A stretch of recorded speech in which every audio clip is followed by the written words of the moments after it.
Today I'd like to talk about something known as the Dunning-Kruger effect. This is a type of cognitive bias that exists in human beings in general.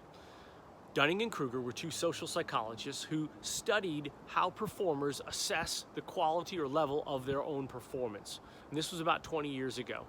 What they found was that high performers tended to underestimate how well they actually performed. And at the same time, low performers tended to overestimate how they actually performed. Now, in general, there was a correlation, a general positive relationship between high performers and their assessment of their own performance. They knew that they were pretty good. Low performers also knew they weren't as good, but in general, they still tended to overestimate how good they really were, and high performers, those in the top quarter, tended to underestimate that. So let's talk about a way in which we can combat the Dunning-Kruger effect.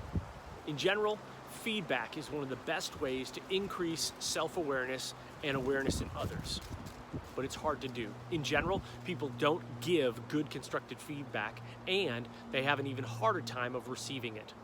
So here's one framework to consider. Stop, start, continue.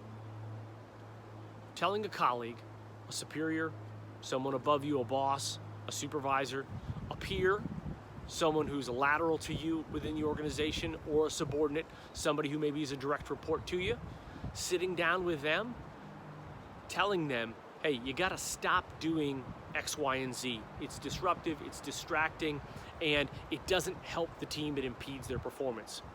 You need to start doing A, B, and C. These are things that will help either dislodge that impediment or make the team better, make you better as a performer. And continue. Reinforce and reward what that individual's already doing well and acknowledge it. And that's it.